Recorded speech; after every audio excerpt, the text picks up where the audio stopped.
Magtiayon nga negosyante gi-hold up o gipamusil sa Cotabato City. Asawa patay samtang kritikal ang bana niini.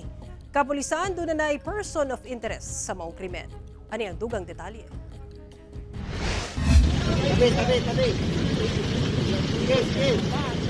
Magkatapad nga nagbuyod og naligo sa kaugalingong dugo kining magtiayon human gipamusil sa sospek sa Jose Lim Street, Barangay Poblacion sa Cotabato City pasado alas 3 sa hapon adlawng Miyerkules. Ang maong mga biktima gilayong gidala sa ospital apan gideklarang dead on arrival ang 48 anyos nga asawa samtang kritikal ang 48 anyos sab nga bana niini. Pulos negosyante og utanon sa usa ka supermarket sa mong syudad ang mga biktima nga mga residente sa Simuay, Sultan Kudarat, Maguindanao del Norte. Matud sa Cotabato City Police, papauli na ang mga biktima gikan sa ilang pwesto sakay sa usa ka payong-payong padulong sa ilang sakyanan nga nakaparada sa lugar nga gihitabuan sa krimen. Apan diyang panaog na sa maong payong-payong, dunay usa ka lalaki nga mibunlot sa bag sa babaeng biktima ug namusil kanila dayon misibat. Agad nag-resist po yung babae kasi nga po yun ay kita po nila sa pagtitinda, and dahil sa resistance po, binaril po yung dalawa pong biktima natin. Doon na person of interest ang kapulisan sa maong krimen. Meron na po tayong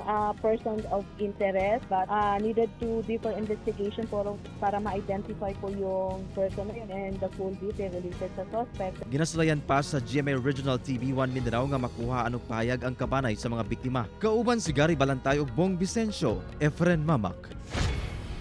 1. Mindanao